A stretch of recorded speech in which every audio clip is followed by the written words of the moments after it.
Seorang beauty vlogger tak sengaja menyentuh lendir aneh pada hand grip yang ia pegang. Namun ia tak berpikir lendir itu berbahaya. Sampai malamnya rekan kerja gadis itu bilang kalau gadis itu mimisan.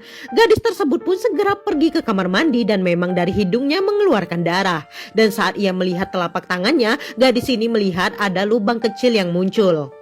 Gadis itu pun langsung ke dokter untuk memeriksakan diri. Dokter bertanya apakah gadis itu memegang sesuatu yang berbahaya. Setelah dipikir, gadis ini baru ingat ia terkena lendir saat di kereta.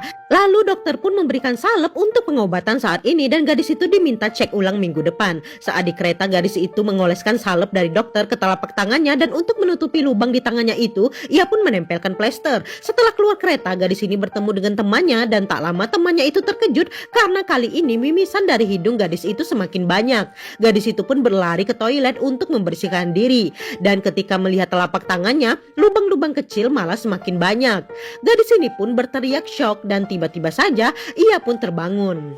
Ternyata itu semua hanya mimpi dan gadis ini melihat telapak tangannya yang masih tertutup plester, namun lubang kecil itu masih belum hilang. Saat itu teman-teman kantor gadis ini sedang merayakan seorang rekan yang kontennya tembus 1 juta views. Gadis ini tidak ikut karena ada rasa iri di hatinya. Namun saat si gadis dan temannya itu saling berpandangan, tiba-tiba gadis ini merasa mual dan badannya tak enak. Saat di kereta akan pulang, lagi-lagi gadis ini mimisan dan kali ini ia berteriak kaget melihat telapak tangannya karena ada banyak lubang. Dan tentu saja ini nyata, bukan mimpi lagi. Gadis itu ke toilet dan betapa syoknya karena lubang-lubang kecil itu sudah menjalar ke seluruh tubuhnya. Dan yang lebih mengerikan, tumbuh dedaunan di lubang-lubang itu saat ini dan juga kini wajahnya juga ditumbuhi tanaman aneh. Dan akhirnya gadis ini pun tergeletak tak bernyawa dengan tubuhnya ditumbuhi bunga-bungaan. Kita lanjut film berikutnya.